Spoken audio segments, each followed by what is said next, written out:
नमस्कार। दी don express में आपका हार्दिक स्वागत है। आशा है आप सभी स्वस्थ एवं सुखी होंगे। आज हम आपको कुछ महत्वपूर्ण जानकारी देने जा रहे हैं। दी वॉल्ट डिज्नी कंपनी इस साल अपने 100 टीवी चैनल बंद कर देगी। मीडिया रिपोर्ट के अनुसार डिज्नी के chief executive officer Bob Chapek का कहना है कि डिज्नी प्लस को केंद्र में रखते हुए डिजिटल फर्स्ट स्ट्रेटेजी को आगे बढ़ाने के लिए यह निर्णय लिया गया है। वर्ष 2020 में कंपनी 30 चैनल बंद कर चुकी है। बता दें कि अप्रैल में डिज्नी ने 1 अक्टूबर 2021 से दक्षिण पूर्व एशियाई और हांगकांग में अपने 18 टीवी चैनल बंद करने की घोषणा की थी। बंद किए जा रहे कई चैनल 21वीं सेंचुरी फॉक्स के अधिग्रहण के तहत नेटवर्क में शामिल हो गए थे। साउथ ईस्ट एशिया और हांगकांग में जिन चैनल को बंद करने का निर्णय लिया गया है उनमें entertainment channel Fox Crime, Fox Life और FX Movies channel, Fox Action Movies, Fox Family Movies, Fox Movies और Star Movies China, sports channel, Fox Sports, Fox Sport 2, Fox Sports 3, Star Sports 1, Star Sports 2, kids channel, Disney Channel और Disney Junior, music channel, Channel V और तथ्यात्मक सेवाएं, Nat, Geo People व SCM Legend के नाम शामिल हैं। जेपी मॉर्गन 49वीं annual global technology media and communication conference में चापेक ने कहा, हमने वर्ष 2020 में 30 चैनल बंद कर दिए हैं। हमारी योजना 2021 में 100 चैनल बंद करने की है। हम इस दिशा में तेज़ी से काम करना जारी रखेंगे। रही बात कंटेंट की, तो हम डिज्नी प्लस में माइग्रेट करना जारी रखेंगे और अधिकांश कंटेंट डिज्नी प्लस में माइग्रेट हो जाएगा। हालांकि उन्होंने यह भी कहा कि चैनल को बंद करने का निर्णय सभी मार्केट में एक समान रूप से लागू नहीं किया जाएगा, क्योंकि प्रत्येक मार्केट दूसरे से अलग है। चापेक का कहना था कि कंज्यूमर्स ऑनलाइन कंटेंट देखना पसंद कर रहे हैं और डिज्नी इस ट्रेंड में आगे रहना चाहती है। वहीं बढ़ते हैं अगली खबर की तरफ। आईटी मंत्रालय ने सभी सोशल मीडिया प्लेटफॉर्म को नोटिस भेजकर बुधवार को पूछा कि उन्होंने इलेक्ट्रॉनिक एवं प्रौद्योगिकी मंत्रालय के 25 फरवरी को जारी किए गए नए नियमों का पालन क्यों नहीं किया। मंत्रालय ने पूछा कि उन्होंने समक्ष अधिकारियों की नियुक्ति क्यों नहीं की। अगर नियुक्ति की है तो इसके विवरण मुहैया कराएं। मंत्रालय की तरफ से कहा गया कि अगर वे अपने आप को सोशल मीडिया नहीं मानते तो इसकी वजह बताएं। मंत्रालय इसके अतिरिक्त और भी जानकारियां मांग सकता है और कार्रवाई करने के लिए स्वतंत्र है। आईटी मंत्रालय ने नए सोशल मीडिया नियमों के तहत कंपनियों द्वारा नियुक्त मुख्य अनुपालन अधिकारी, भारत स्थित शिकायत अधिकारी के बारे में ब्यौरा मांगा है। आईटी मंत्रालय ने कहा कि बड़ी सोशल मीडिया कंपनियों के लिए अतिरिक्त जांच पड़ताल की जरूरत समेत अन्य नियम बुधवार से प्रभाव में आ गए हैं। सरकार ने सोशल मीडिया फर्म से जल्द नए आईटी नियमों के तहत कंपाइंड डिटेल्स मुहैया कराने को कहा है। इलेक्ट्रॉनिक और सूचना प्रौद्योगिकी मंत्रालय की तरफ से बुधवार को सोशल मीडिया इंटरमीडिएट को लिखे गए पत्र में 50 लाख से ज़्यादा भारत में रजिस्टर्ड यूजर को सोशल मीडिया फर्म माना गया है। इसके साथ ही उन फर्मों से कहा गया है कि वे अपने ऐप्स के नाम, वेबसाइट या फिर सेवाएं जिसके द्वारा नए आईटी नियमों के तहत आता हो उनकी अनुपालन स्थिति मुहैया कराए। इस पत्र में फर्म से आगे कहा गया है कि वे चीफ कंप्लायंस ऑफिसर के नाम और ब्यौरा, रेजिडेंट ग्रीवेंस ऑफिसर जिसे उन्होंने भारत में नियुक्त कर रखा हो, इसके साथ ही स्थानीय अफसर का पता देने को कहा है। पत्र में कहा गया है कि नए रेगुलेशंस के मामले को लेकर तय तारीख को सरकार सोशल मीडिया फर्म के लिए और आगे नहीं बढ़ाने जा रही है, जो बुधवार को खत्म हो रहा है। वहीं क्या गाइडलाइन भ्रामक जानकारी और फेक न्यूज़ को रोकने के लिए है या डिजिटल मीडिया पर अंकुश लगाने के लिए? क्या ये डिजिटल मीडिया में हो रही सरकार की आलोचना और पूछे जा रहे कड़े सवालों को दबाने और सरकार की छवि को बचाने के लिए तो नहीं हो रहा है? ये जवाबदेही मांगने वाली आवाज़ को दबाने के लिए तो नहीं हो रहा है? क्या ये पूरा मामला, आइए संदर्भ के साथ समझते हैं।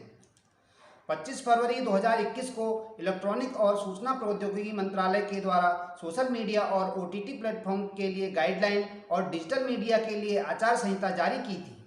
प्रेस कॉन्फ्रेंस को केंद्रीय मंत्री रविशंकर प्रसाद और प्रकाश जावड़ेकर ने संबोधित किया था। इन्हें लागू करने के लिए 3 महीने का समय दिया गया था, जो 25 मई को पूरा हो गया है।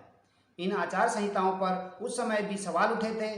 द वायर के संस्थापक MK वेणु और द न्यूज़ मिनट के प्रधान संपादक धान्या राजेंद्रन व फाउंडेशन फॉर इंडिपेंडेंट जर्नलिस्ट की तरफ से इन गाइडलाइन और आचार संहिताओं के खिलाफ दिल्ली हाईकोर्ट में याचिका दायर की गई थी।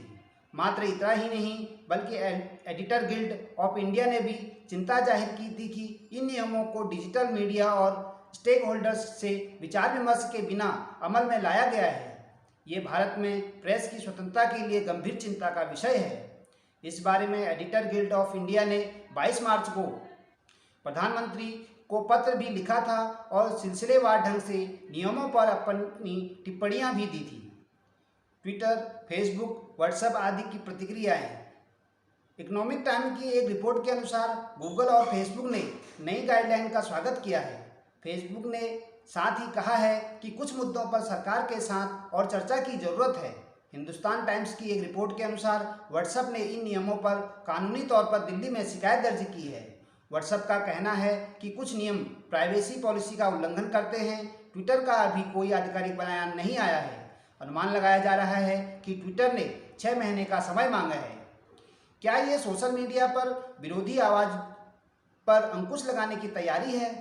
गौरतलब है कि तकरीबन पूरा मेन स्ट्रीम मीडिया सरकार से सवाल पूछने के बजाय उसके गुणगान और उसकी इमेज बनाने में लगा हुआ है। ऐसे में सोशल मीडिया में ही एक ऐसा स्पेस बचता है जहां लोग अपनी बात रख सकते हैं। वो ज़रूरी मुद्दे उठाए जा सकते हैं जिनसे देश की बड़ी आबादी प्रभावित होनी है, और मेन स्ट्रीम मीडिया जानबूझकर उसे ध्यान भटका रहा है। हम लगातार देखते रहे हैं कि सोशल मीडिया पर पोस्ट की वजह से कार्यकर्ताओं, पत्रकारों और संगठन आदियों पर कार्रवाई की गई है। हालिया उदाहरण लीजिए, जब किसान आंदोलन के बारे में पोस्ट करने की वजह से पत्रकारों, कार्यकर्ताओं और संगठनों के तकरीबन 250 ट्विटर अकाउंट को सस्पेंड कर दिया गया था। भारत सरकार ने न्यायिक मांग करके इन ट्विटर अकाउंट को सस्पेंड कराया था, जिसमें सांसद, विधायक, राजनीतिक पार्टी, किसान नेता और स्वयं किसान एकता मंच का ट्विटर अकाउंट भी शामिल था। क्या सरकार डिजिटल मीडिया पर अंकुश लगाना चाहती है? असल में मुख्य धारा के मीडिया पर नियंत्रण के बावजूद सरकार अपनी छवि को लेकर संतुष्ट नहीं है। डिजिटल मीडिया सरकार के लिए परेशानी का सबक बना हुआ है। पिछले साल से मंत्रियों का एक समूह मीडिया, खासकर डिजिटल मीडिया में सरकार की छवि को सुधारने के लिए एक रिपोर्ट तैयार कर रहा था। इस बारे में हिंदुस्तान टाइम्स की 8 दिसंबर 2020 की ये रिपोर्ट देखी जा सकती है। मंत्रियों के इस समूह में अल्पसंख्यक मामलों के मंत्री मुख्तार अब्बास नकवी, संचार, इलेक्ट्रॉनिक्स एवं सूचना प्रौद्योगिकी मंत्री रविशंकर प्रसाद, कपड़ा मंत्री तथा महिला एवं बाल विकास मंत्री स्मृति ईरानी, मानव संसाधन विकास मंत्री प्रकाश जावड़ेकर, विदेश मंत्री एस जयशंकर और राज्य मंत्री हरदीप सिंह पुरी, अनुराग ठाकुर, बाबुल सुप्रियो और किरण रिजिजू शामिल थे।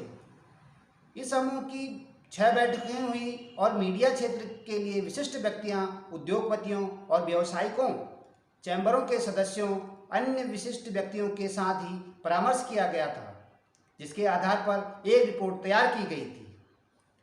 वहीं फेसबुक के स्वामित्व वाले इंस्टेंट मैसेजिंग ऐप व्हाट्सएप ने नई इंटरमीडियरी गाइडलाइन और डिजिटल मीडिया एथिक्स कोड के खिलाफ कानूनी शिकायत दर्ज करते हुए दिल्ली हाईकोर्ट का दरवाजा खटखटाया है। मीडिया रिपोर्ट के अनुसार नई गाइडलाइंस में एक नियम का हवाला देते हुए व्हाट्सएप का कहना है कि यूजर की प्राइवेसी का उल्लंघन कर सकता है, क्योंकि यह सोशल मीडिया प्लेटफॉर्म से सूचना के प्रथम स्रोत की जानकारी देने की मांग करता है। नई गाइडलाइंस के मुताबिक सोशल मीडिया कंपनियों को उस यूजर की पहचान बतानी होगी जिनसे सबसे पहले किसी मैसेज को पोस्ट या शेयर किया। अपनी याचिका में व्हाट्सएप ने 26 मई से लागू होने वाली नई गाइडलाइन पर रोक लगाने की मांग की है। इसके साथ ही व्हाट्सएप का यह भी कहना है कि वह सिर्फ उन लोगों के लिए नियमन चाहता है जो प्लेटफॉर्म का गलत इस्तेमाल करते हैं। WhatsApp platform end to end encrypted है, इसलिए कानून का पालन करने के लिए व्हाट्सएप को इस एन्क्रिप्शन का उल्लंघन करना पड़ेगा। ऐसे में व्हाट्सएप यूजर की प्राइवेसी खतरे में आ जाएगी। बता दें कि सरकार की नई आईटी गाइडलाइन को 25 फरवरी 2021 को पेश किया गया था। इन नियमों का उद्देश्य देश में डिजिटल संस्थाओं के लिए समान अवसर उपलब्ध कराना है। प्लेटफॉर्म्स को दिशा निर्देशों का पालन करने के लिए 3 महीने का समय दिया गया था। वहीं नियम न मानने पर सरकार की ओर से कार्रवाई की बात कही गई थी। यह डेडलाइन 26 मई को खत्म हो गई। सरकार की नई सोशल मीडिया गाइडलाइन में साफ लिखा गया है कि देश में सोशल मीडिया कंपनियों को कारोबार की छूट है, लेकिन इस प्लेटफॉर्म के हो रहे दुरुपयोग को रोकना जरूरी है। नए नियमों में सोशल मीडिया कंपनियों को भी कंटेंट या मैसेज सबसे पहले कहां से जारी किया गया है, इसकी पहचान कराने की ज़रूरत होती है। जब भी इस बारे में जानकारी मांगी जाए, नए नियम के अनुसार भारत में 50 लाख से ज़्यादा यूजर वाले किसी भी सोशल मीडिया प्लेटफॉर्म को यूजर्स की शिकायत सुनने और निवारण के लिए कम से कम 3 अधिकारियों की नियुक्ति करना होगा। नए नियम लागू होने के बाद इन सोशल मीडिया प्लेटफॉर्म पर पोस्ट किए गए सभी कंटेंट से अगर किसी यूजर को आपत्ति है तो वह इसकी शिकायत दर्ज कर सकेंगे। बढ़ते हैं अगली जानकारी की तरफ। दुनिया की सबसे बड़ी ई कॉमर्स कंपनी अमेजॉन के सीईओ जेफ बेजोस ने अपना पद छोड़ने की तारीख इसी दिन अमेजॉन कंपनी की स्थापना हुई थी।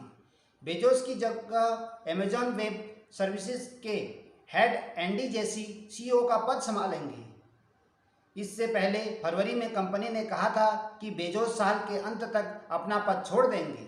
बेजोस 5 जुलाई को अपने पद से इस्तीफा देंगे। 27 साल पहले बेजोस ने अमेजॉन के शेयरधारकों की बैठक के दौरान कहा, मेरे लिए 5 जुलाई की तारीख बेहद खास है। 27 साल पहले इसी तारीख को हमने अमेजॉन कंपनी की शुरुआत की थी। सीईओ का पद छोड़ने के बाद बेजोस अमेजॉन के एग्जीक्यूटिव चेयरमैन का कार्यभार संभालेंगे और साथ ही नए प्रोडक्ट इनिशिएटिव पर फोकस करेंगे। वह अपने अन्य वेंचर्स जैसे Bezos earth fund, spaceship company, Amazon day one fund, the vision, Washington post पर फोकस करने की योजना बना रहे हैं। जेफ बेजोस ने 1994 में अपने गैरेज में एक ऑनलाइन बुक स्टोर के तौर पर अमेजॉन को शुरू किया था। आज यह ऑनलाइन रिटेल की दिग्गज है जो दुनिया भर में सभी प्रकार के उत्पादों को बेचता और वितरित करता है। इसके अलावा स्ट्रीमिंग, म्यूजिक और टेलीविज़न, क्लाउड कंप्यूटिंग, रोबोटिंग, आई जैसे क्षेत्रों में भी कंपनी काम कर रही है।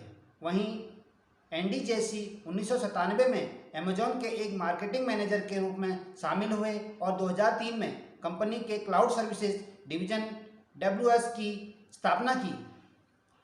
यह अमेजॉन को सबसे अधिक लाभ देने वाली यूनिट में से एक है। फोर्ब्स ने पिछले महीने दुनिया भर में साल 2021 के लिए सबसे अमीर लोगों की लिस्ट जारी की थी। फोर्ब्स की 35वीं सूची में अमेजॉन के संस्थापक और मुख्य कार्यकारी अधिकारी जेफ बेजोस लगातार चौथे साल दुनिया के सबसे अमीर व्यक्ति बने हैं। लिस्ट के अनुसार जेफ बेजोस के पास $177 बिलियन की संपत्ति है। उनकी संपत्ति में बढ़ोतरी अमेजॉन के शेयरों में वृद्धि के परिणाम स्वरूप देखी गई है। एक साल पहले उनकी कुल संपत्ति $64 बिलियन थी। बढ़ते हैं अगली जानकारी की तरफ। महामारी के दौरान केंद्र, राज्य सरकारें तथा प्रशासन अपने स्तर पर मुस्तैदी से काम कर रहा है। सरकार के इन प्रयासों के साथ साथ देश भर की कई धार्मिक संस्थाएं और गैर सरकारी संगठन सफल बनाने में जुटे हैं ताकि देश में इस महामारी से ज़्यादा लोगों की जिंदगी बचाई जा सके।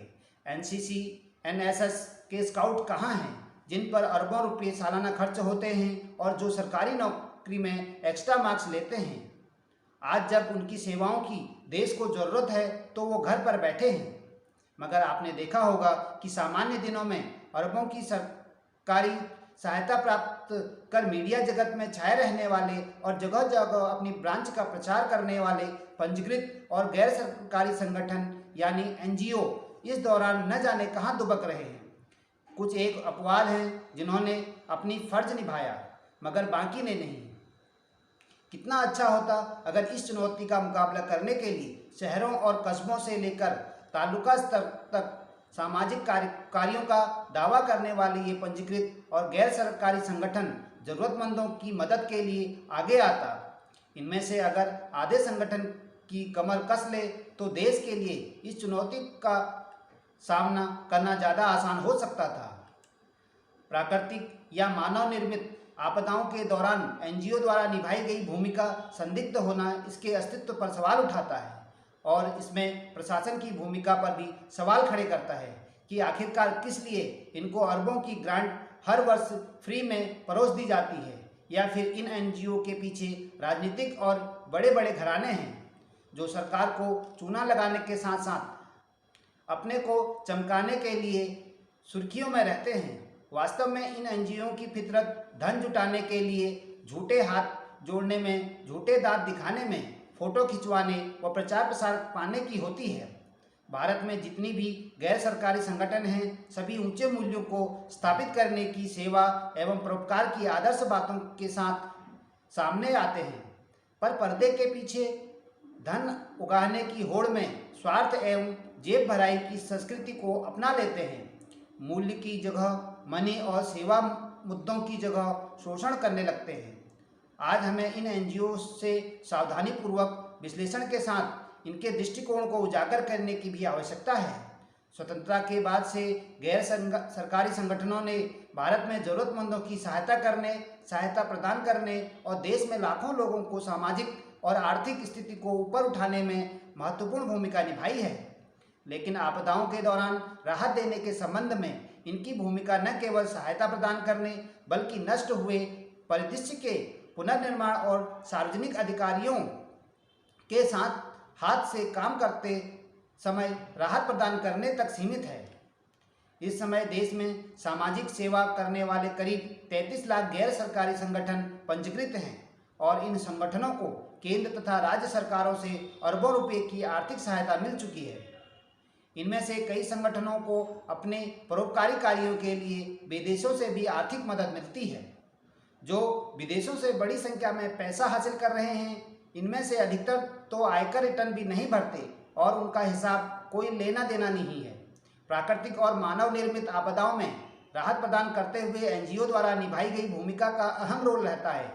एक प्राकृतिक या मानव निर्मित आपदा प्राकृतिक या मानव निर्मित कारणों का ही परिणाम है जो सामान्य जीवन के अचानक व्यवधान का कारण बनता है, जिससे जीवन और संपत्ति को एक हद तक गंभीर नुकसान होता है, जो कि उपलब्ध सामाजिक और आर्थिक सुरक्षा तंत्र का सामना करने के लिए अपर्याप्त है।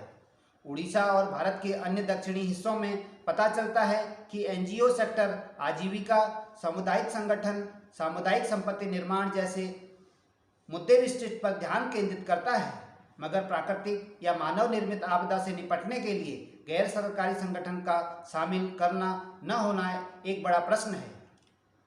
अब ये जानना बड़ा मुश्किल है कि क्या कोई संगठन कारण के लिए काम करना चाहता है या केवल सरकारी अनुदान प्राप्त करने के लिए के उद्देश्य से स्थापित किया गया है। इंटेलिजेंस ब्यूरो की एक रिपोर्ट में आरोप लगाया गया है कि गैर सरकारी संगठन ऐसी गतिविधियों में शामिल है जो राष्ट्रीय हितों के लिए नुकसानदेह है, सार्वजनिक हितों को प्रभावित कर सकते हैं या देश की सुरक्षा, वैज्ञानिक, सामरिक तथा आर्थिक हितों पर प्रतिकूल प्रभाव डाल सकते हैं। आईबी की रिपोर्ट के अनुसार विदेशी सहायता प्राप्त बहुत सारे एनजीओ देश में अलगाववाद और माओवाद को हवा दे रहे हैं। बहुत सारा पैसा धर्मांतरण, विशेषकर आदिवासियों को ईसाई बनाने में काम में जा रहा है। उन पर यह आरोप भी लगाया जाता है कि विदेशी शक्तियां इनका उपयोग एक प्रॉक्सी के रूप में भारत के विकास पथ को अस्थिर करने के लिए करती है, जैसे परमाणु ऊर्जा संयंत्र और खनन कार्य के खिलाफ गैर सरकारी संगठनों का विरोध प्रदर्शन। लेकिन फिर भी हम कुछ गैर सरकारी संगठनों द्वारा इस महामारी के दौरान किए गए कुछ शानदार कार्यों को नज़रअंदाज नहीं कर सकते, जैसे अक्षय पात्र फाउंडेशन जिसका मुख्यालय बेंगलुरु में है। महामारी संकट के बाद से अक्षय पात्र फाउंडेशन ने राज्य सरकारों और जिला प्रशासन के साथ घनिष्ठ समन्वय में देश के हजारों लोगों को भोजन प्रदान करके राहत प्रदान करने के लिए कदम बढ़ाया है। पुणे स्थित काश्तकारी पंचायत ने पुणे में लगभग 7,000 श्रमिकों का समर्थन करने के लिए एक फेडरेशन का आयोजन किया गया। महामारी के इस दुखद समय में ऐसे गैर सरकारी संगठनों के बारे में ऐसी खबरें आई कि ये सेवा के नाम पर अपना स्वार्थ सिद्ध करने, शोषण एवं कमाई करने में जुटे हैं। देश भर में ऐसे एनजीओ पर पैनी नज़र रखना बेहद ज़रूरी है।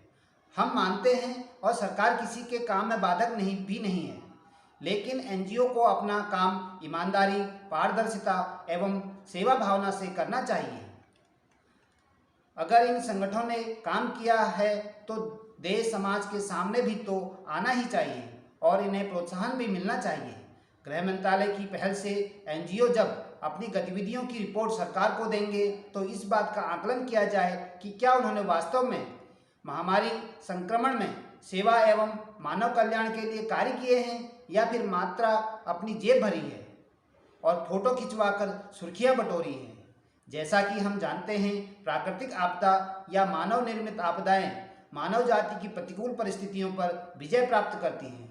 इसलिए जब हम प्राकृतिक या मानव निर्मित आपदाओं से निपटना चाहते हैं तो एनजीओ की भूमिका अपरिहार्य लगती है, लेकिन यह सुनिश्चित किया जाना चाहिए कि एनजीओ उद्देश्य के अनुरूप है और इसके विरुद्ध नहीं, ताकि मदद और राहत अंतिम व्यक्ति तक पहुंच सके। सरकार और गैर सरकारी संस्थाओं को भागीदारी के रूप में कार्य करना चाहिए और साक्षात लक्ष्यों की प्राप्ति के लिए पूरक की भूमिका निभानी चाहिए, जो परस्पर विश्वास व सम्मान के मूल सिद्धांत पर आधारित हो और साझा उत्तरदायित्व व अधिकार रखता हो। सबहार समाचार for media, hindi.newsclip.in, Daily Hunt, Daily Home, doctor Priyanka Saurabh. धन्यवाद। The Dawn Express. नमस्कार।